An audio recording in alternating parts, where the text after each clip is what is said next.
El descendiente. Al consignar sobre lo que el doctor me dice en mi lecho de muerte, mi más espantoso temor es que el hombre esté equivocado. Supongo que me enterrarán la semana que viene, pero... En Londres hay un hombre que grita cuando tañen las campanas de la iglesia. Vive solo con su gato listado en Gravesend y la gente le considera un loco inofensivo. Su habitación está llena de libros insulsos y pueriles, y hora tras hora trata de abstraerse en sus débiles páginas. Todo lo que quiere en esta vida es no pensar.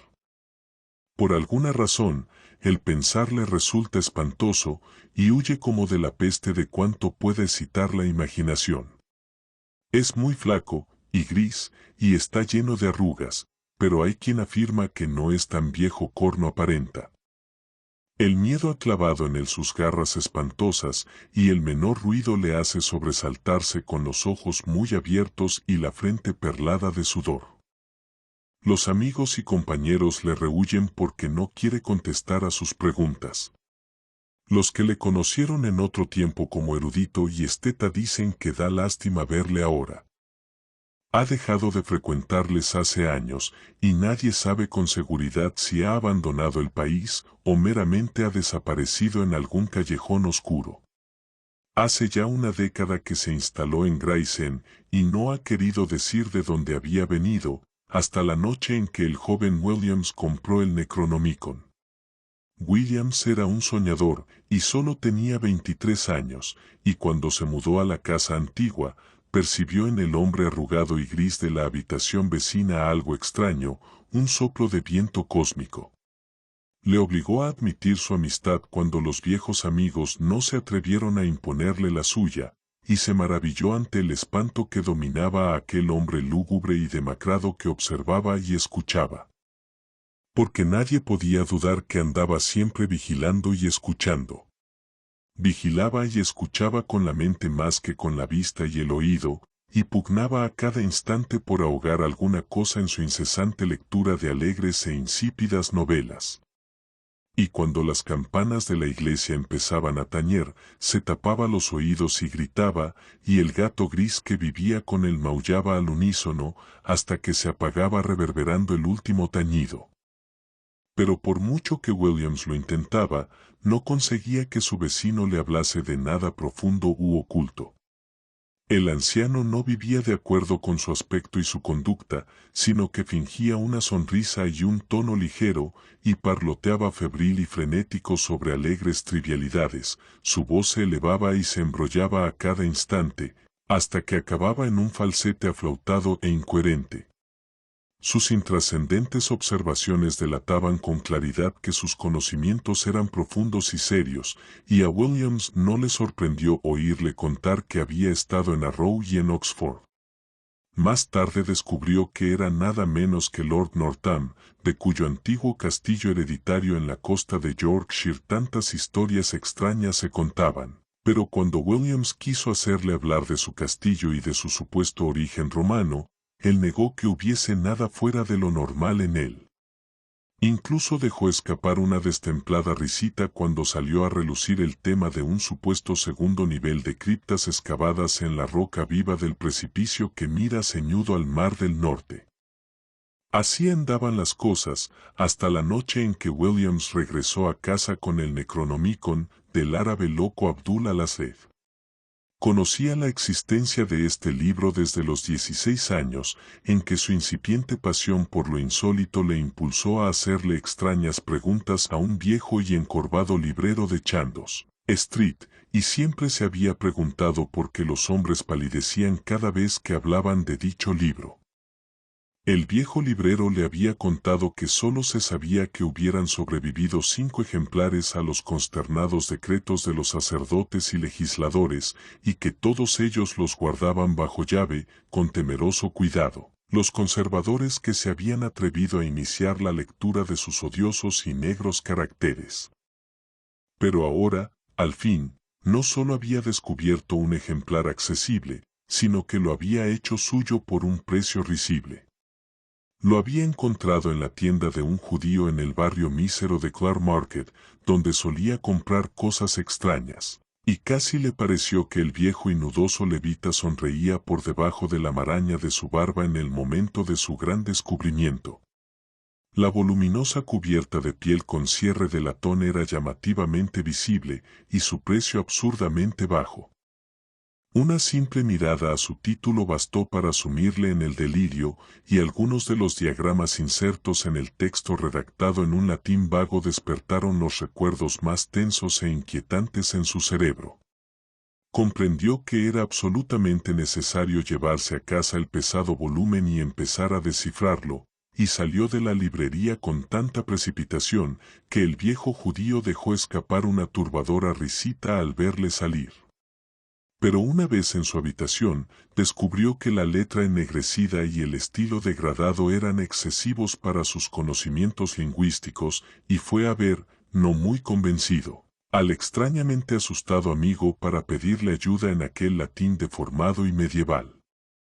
Encontró a Lord Northam diciéndole tonterías a su gato listado, y al entrar el joven se sobresaltó.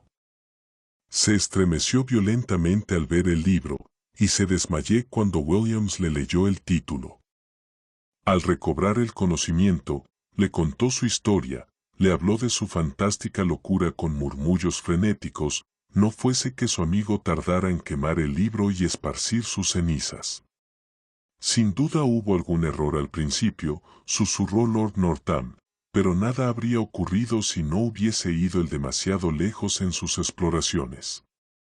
Era el 19º varón de una estirpe cuyos principios se remontaban de forma inquietante al pasado. A un pasado increíblemente lejano, si había que hacer caso a la vaga tradición, ya que ciertas historias familiares situaban sus orígenes en los tiempos presajones en que cierto Luneus Gabinius Capito, tribuno militar de la Tercera Legión Augusta, entonces acantonada en Lindus, la Britania romana, había sido depuesto sumariamente de su mando por participar en determinados ritos que no guardaban relación con ninguna de las religiones conocidas.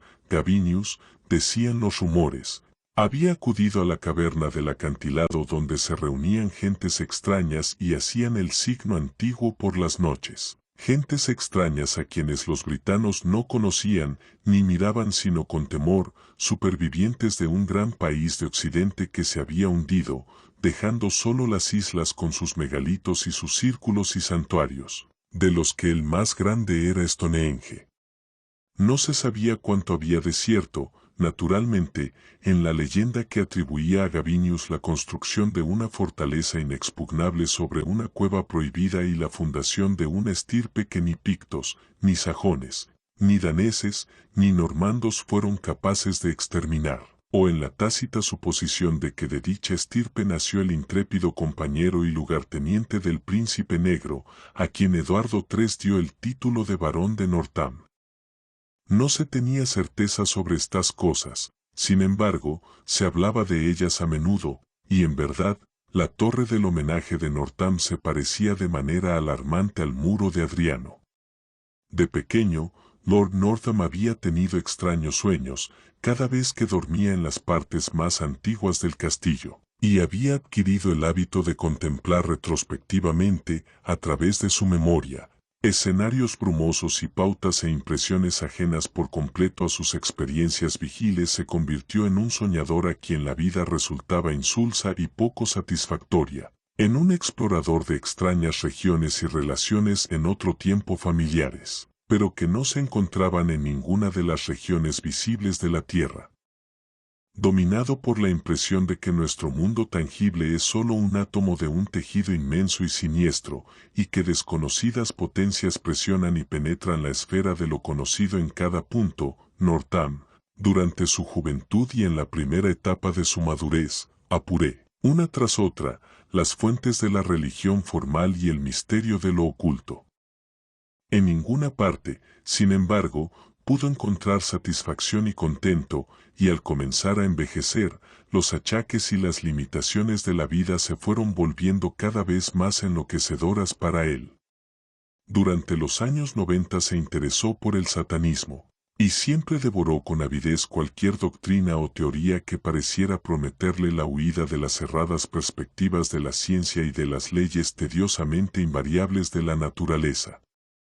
Sorbía con entusiasmo libros como el relato quimérico de Ignatius Donnelly sobre la Atlántida, y una docena de oscuros precursores de Charles Fort le cautivaron con sus extravagancias.